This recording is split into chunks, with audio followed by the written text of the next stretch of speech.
বিসমিল্লাহির রহমানির রহিম। আসসালামু আলাইকুম, সবাইকে তন্ময়ের চ্যানেলে স্বাগতম। আজকে এসেছে একটা ক্যাম্পাসে আপনার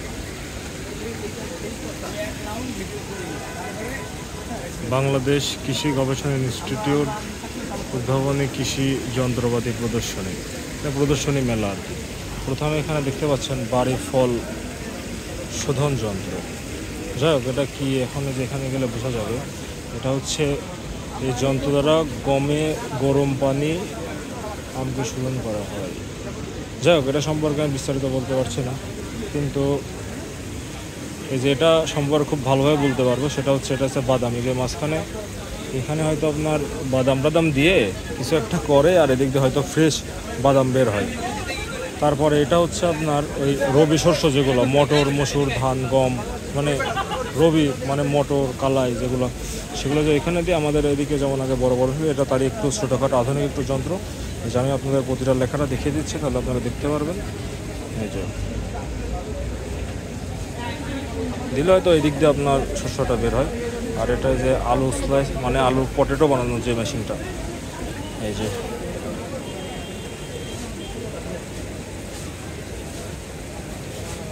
যাই হোক, এটাই যে আপনার এখানে যে এইভাবে ঘোরাইলে আপনার ওইটা যে নিচে যে এইভাবে আলুটা বের হবে।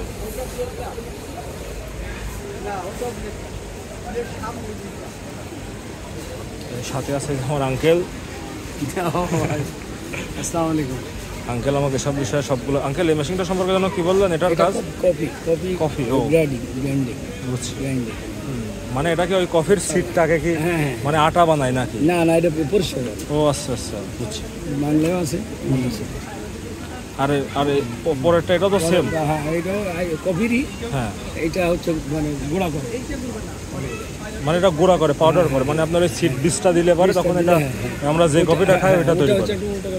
এটা আগে ভাজা হয়, এটা গ্রাইন্ডিং করে পরে এটা ভাজা হয়। ও আচ্ছা, প্রথমে এটা গ্রাইন্ডিং করা হয়, তারপরে এটা ভাজা হয়। ভাজার পরে তারপর এটা দিয়ে আপনার মানে আটা বের, মানে কফি অরিজিনাল যে পাউডারটা এটা বের করা হয়। আর এই পাশে এটা হচ্ছে এটা হচ্ছে ভাজারটার কথা বললেন। এটা কি আপনার হিট কি অটো তৈরি হয়? হিট গ্যাসের লাইন আছে, গ্যাস লাগে, গ্যাসে চলে। মানে গ্যাসের কি আগুন জ্বলে নাকি নিচে এমন কিছু? ভিতরে হিট তৈরি? হ্যাঁ অবশ্যই, ভিতরে তো জ্বলতেই হবে। আর এটা আপনার যে কাঁঠাল ছোলা, আচ্ছা এটা অতটা ইন্টারেস্টিং না। এই যে এটা হচ্ছে মূল কাজের জিনিস, কম্পোস্ট। হ্যাঁ কম্পোস্ট। আপনার এটা কম্পোস্ট তৈরি হয়ে যাওয়ার পরে আপনার ওইখানে আপনার কম্পোস্টটা দেন, কেঁচো সহ কম্পোস্ট ওখানে দেওয়ার পরে দিক দিয়ে এসে তারপরে চালনা হওয়ার পরে কেঁচোটা বাড়াই যায় আলাদাভাবে, মানে কেঁচোটা এর মধ্যেই থাকে, আর নিচে হচ্ছে নিচে আপনার কম্পোস্টটা বের হয়। এতে আপনার লাভটা হয়, লাভটা হচ্ছে যে কেঁচোটা নষ্ট হলো না, কেঁচোটা আবার ব্যবহার করা গেল। বুঝছি, মানে কেঁচোটা মারা যাচ্ছে না। মাটি দেয় না, ওটা মারলে তার কম্পোস্টটা তৈরি। আবার কেঁচো আবার আপনার কেনা লাগবে, আবার অনেক ঝামেলা করছে। তাহলে পরের মেশিনটা দিই, যেটা হচ্ছে আপনার ম্যানুয়ালি হাতে ভুট্টা বানানো, মানে এমনিতে ভুট্টা দিয়ে, আর এটা আপনি ঘোরাই। ভুট্টা কি আছে আঙ্কেল একটা?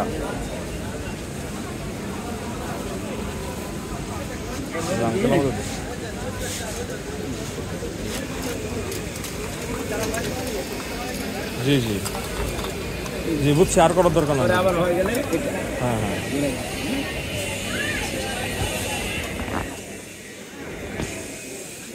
তারপরে এটা আছে আলু, ওটা হচ্ছে মানে এটা তো হাতে, ওটা মেশিনের মাধ্যমে, মানে ওটা অনেকগুলা দিলে একবারে অনেকগুলো দিল, ওই যে পাওয়ার টিলারের বেল্ট লাগাই দিল, পুলিশের সাথে লাগাই দিল। আর এটা হচ্ছে আলু, এটা হচ্ছে জমি থেকে আলু তোলা। ওইটা আপনার সামনের অংশ থাকে, সামনের অংশ পাওয়ার টিলার, মানে ওটা কি মাটির নিচে যায় নাকি? ওটা আচ্ছা, ওটা মাটির নিচে গেলে তখন ওই আলুটা উঠে, আলুটা তো মাটির নিচে থাকে, মাটি যে যতটুকু নিচে থাকে ততটুকু নিচে ডিপে চলে যাবে, ওই মাপ করা আছে। পরে আলুটা এখানে উঠলে পরে মাটি হয়ে গেল, মাটি হলে এটা বাড়ি খেয়ে পরে এখানে আসলো আলু পরে এটা ফ্রেশ আলুটা উপর দিয়ে পড়ে থাকে, মধ্যে পড়ে থাকলো, পরে ওটাইতে সুবিধা মাটি ঘোরালো, মানে যে ছবির মতো এইভাবে।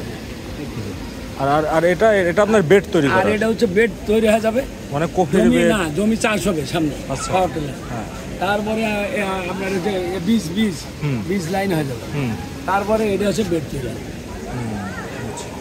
আর বেড করার দরকার। আর এইটা এটা হচ্ছে ওই যে আপনি মানে বীজ বপন করা। হ্যাঁ, এখানে বীজ দেওয়া হলো।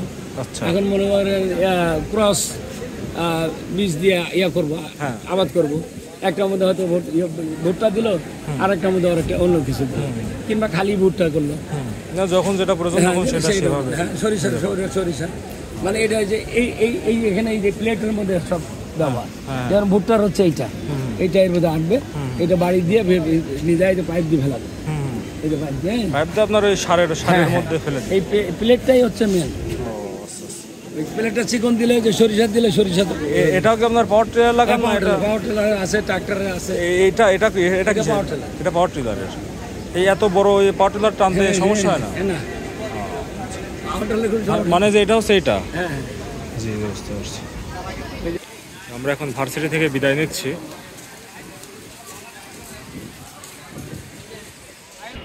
যাই হোক, ধন্যবাদ সবাইকে। আজকের ভিডিও পর্যন্তই ছিল।